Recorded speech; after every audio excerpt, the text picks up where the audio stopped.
Саусақтарыңызды аямай лайк басып тастаңыздар. Лентаға көбірек шығып, жаңағы тұруға жақсы. Осындай зұлым Қытайды одақ қылып, Қазақстанға визасыз кіргізіп отырған Тоқайды Құдай төбесінен ұрсын.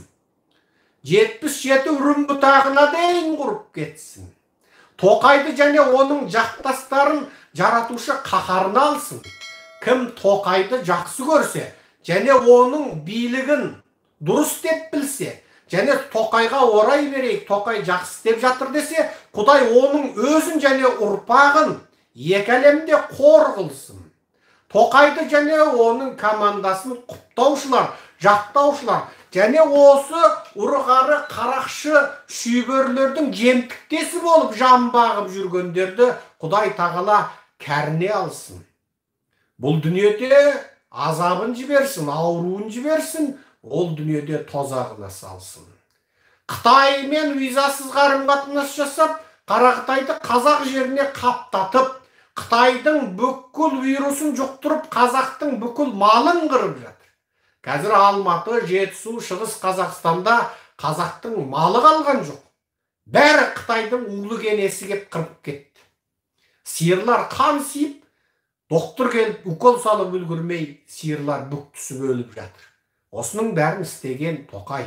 Шығыстағы қазақтар жасап жатқан, анау астында қымбат кендері бар жерлердің бәрін қазақтарды әдейіге, сиырың ауырды, малың ауырды деп, дәрігерлерді ұйымдастырып, әкімдерді ұйымдастырып, малын қырып, енді олар шарасыздан қалаларға босып кетті. Ал ол босап қалған ауылды және оның маңындағы кенді өңірлерді Қытайға беріп жатыр. Кім?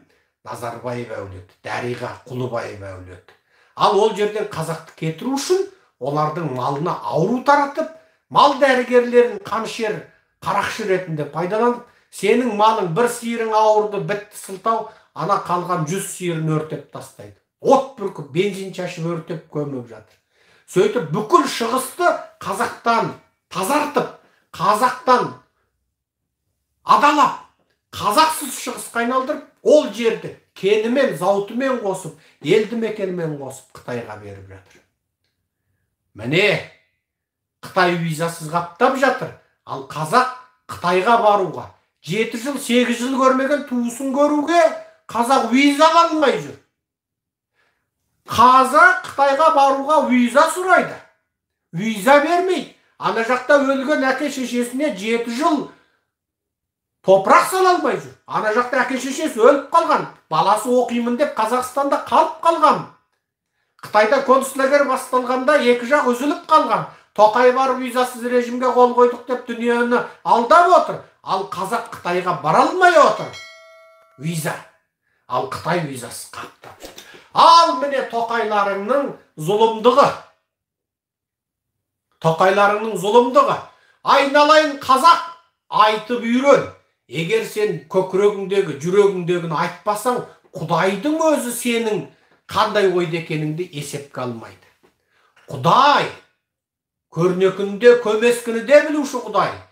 Қара түнде, қара тастың үстінде жорғалаған қара құмырсқаның ізін білуші Құдай.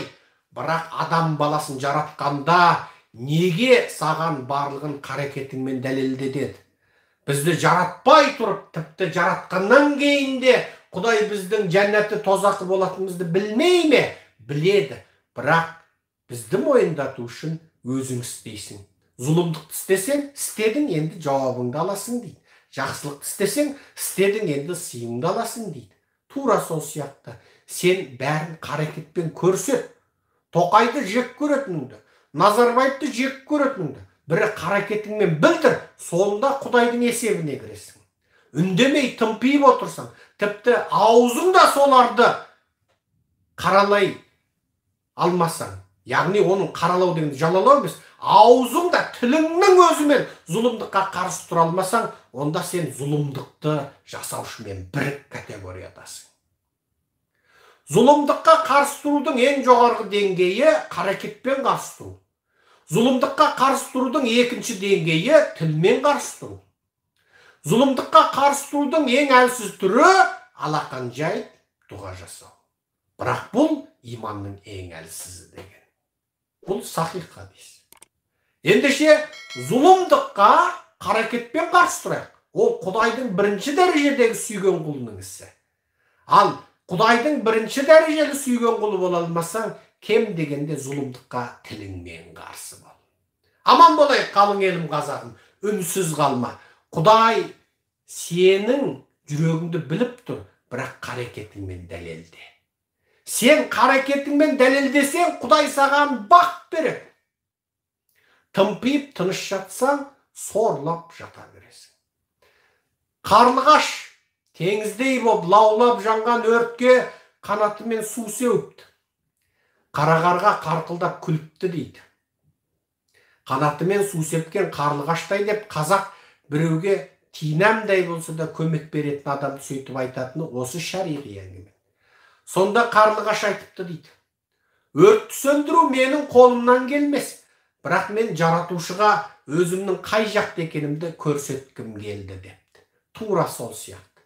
Өртті сөндіру сөндірмеу Құдайдың дәргейінде, бірақ сен қай жақтасың? Өрт лаулай түссін деушісің ба?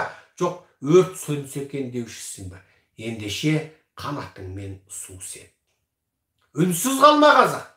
Үнсіздік, екібеткейлік, жан бағарлық шайтанның мінезі. Ақиқат жақта бол.